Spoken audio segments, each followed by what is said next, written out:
Hello बच्चों, तो DK Jha commerce classes में आपका स्वागत है। तो 11th का जो हमने डेप्रिसिएशन का जो हम कॉन्सेप्ट दे रहे हैं, टॉपिक बाय टॉपिक जो कॉन्सेप्ट दे रहे हैं, तो हमने उस दिन एगो सवाल बताया था, जो एगो मशीन खरीदा गया था। आज हम जो बता रहे हैं कि एक बार में 2 मशीन खरीदा जाएगा। मान लीजिए एक ही वर्ष में एक अप्रैल महीने में मशीन खरीदा जाएगा और उसी वर्ष एक अक्टूबर में मशीन खरीदा जाएगा। तो एक ही साल में अगर 2 गो मशीन खरीदा जाता है और दोनों में जो ह्रास का दर दिया रहेगा, तो उस सवाल को हम किस तरह बनाते हैं, तो आइए हम ले चलते हैं आपको। सवाल नंबर 5 जो है, जो एक ही साल में 2 मशीन खरीदा गया है, एक जो अप्रैल महीना में और एक अक्टूबर महीना में। तो देखिए हम आते हैं क्वेश्चन 5। तो क्वेश्चन 5 पर जो हम आए हैं, जिसमें आपको है कि 2020 में मोहन ने अप्रैल 1 तारीख को एक मशीन खरीदा है, तो 50,000 में, तो टू बैंक अकाउंट 50,000। उसी वर्ष अक्टूबर 1 तारीख को एक मशीन खरीदा है 30,000 में। तो यानी कि एक बार में एक साल में 2 मशीन है, एक 50,000 का मशीन है, एक 30,000 का है, एक अप्रैल में है, एक अक्टूबर में है। अब ह्रास जो है प्रति वर्ष 31 मार्च को लगाया जाता है, यानी कि खाता जो समाप्त हो रहा है 31 मार्च को हो रहा है। तो मुझे एक साल का ह्रास निकालना है, तो पहले देख लीजिए मार्च 31, तो लिखिए bye depreciation account, DEP, bye depreciation account. Depreciation first और सेकेंड, मशीन 2 है तो डेप्रिसिएशन 2 होगा। 10% ह्रास का दर दे दिया है, तो 50,000 का 10% 5,000 हो जाएगा। 50,000 का 5,000 हो जाएगा। 30,000 का 10% 3,000 होता है। लिखिए मशीन कब खरीदा है, ये अक्टूबर में, तो अक्टूबर टू मार्च हो जाएगा 6 महीना का, तो होता 3,000 है, लेकिन लेंगे 1,500 फॉर 6 मंथ। यहां पर लिख देंगे फॉर 6 मंथ, ये हो गया 6,500। आइए कैलकुलेट कर दीजिए, ऊपर 1 लकीर 2 लकीर, ये हो गया 50 30 80,000 हो गया। यहां भी 80,000 हो गया। अब मार्च 31 कीजिए by balance CD, by balance CD first हो गया, CD सेकेंड। 50 में से ह्रास घटा देंगे 5, तो 45,000 हो गया। और 30 में से 15 दूसरा ह्रास घटा देंगे, दूसरा मशीन का 30,000 है, ह्रास 15, तो 28,500 हो गया।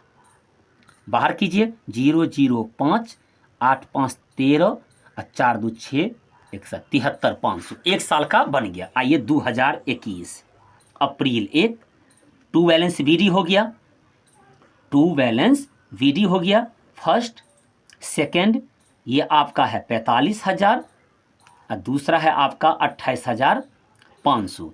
बाहर कर दीजिए 73,500। फिर ह्रास लगाइए, 3 साल का हमको मशीन खाता बनाने के लिए कह रहा है। फिर मार्च 31 को लास्ट में बाय डेप्रिसिएशन अकाउंट, फिर मशीन 2 है, फिर ह्रास लगेगा। ह्रास फर्स्ट सेकेंड, पहला ह्रास वही 5,000 है, और सेकेंड जो सेकेंड मशीन का तो ह्रास निकला था 3,000, लेकिन मुझे 6 महीना था इसमें दे दिया था 2020 में, तो 1,500 हुआ था। अब पूरा सालाना ह्रास लगेगा 3,000। बाहर कर दीजिए 8,000 हो गया। कैलकुलेट कीजिए, ये आपका हो गया 73,500, इधर भी हो गया 73,500।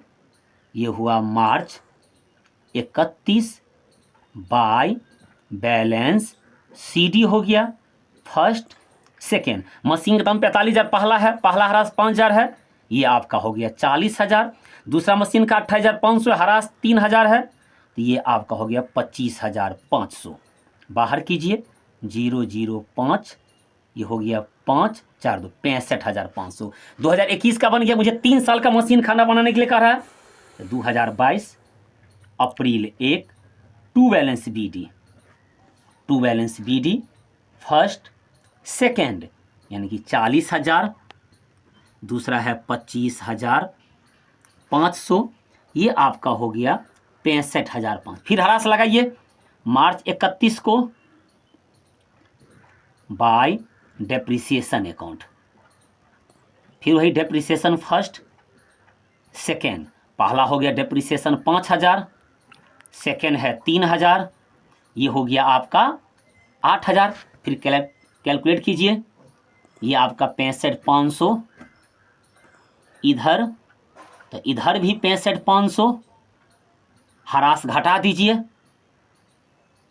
मार्च 31 by balance CD first second. 40,000 पहला मशीन का है, 5 घटेगा 35 हो गया। 25,500 है, 3 घटेगा 22,500 हो गया। 0 0 5 5 2 7 3 2 5 57,500 हो गया। 2,000 3 साल का बन गया। इसको BD तक लाकर छोड़ दीजिए। To balance BD first second 35,000 अब 22,500 57,500। ये आपका आंसर हो गया। यही 3 साल का मशीन खाता बनाने के लिए करा था। इसमें एक अलग टाइप का सवाल ये था कि इसमें एक ही साल में 2 मशीन खरीदा गया है।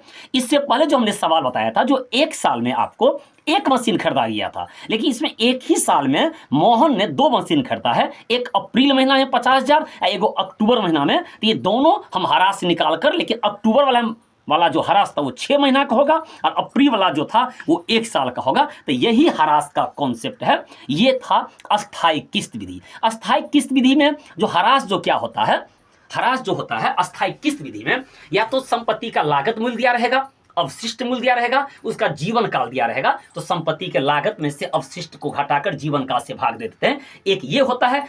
एक हरास का दर दे दिया रहेगा, जैसे आपको हम बताए हैं 10%, 15%, 20% आपको दे दिया रहेगा। तो डायरेक्ट हम 10% निकाल लेते हैं। 50,000 का 10%, 30,000 का 10% या 15,000 ये दिया रहेगा। तो ये है अस्थायी किस्त विधि। अब हम अस्थायी किस्त विधि का जो आपका सवाल है वो आराम से बन जाएगा आपका। अगला जो टॉपिक जो है क्रमागत हरास विधि, उसमें हर साल हरास का दर बदलता है। तो अगला जो टॉपिक हम कल जो लेकर आएंगे वो क्रमागत हरास विधि पर आएंगे, उसका कौन से बताएंगे। वीडियो को ज़्यादा से ज़्यादा शेयर कीजिए। हम फिर मिलते हैं डेप्रिसिएशन का अगले टॉपिक के साथ।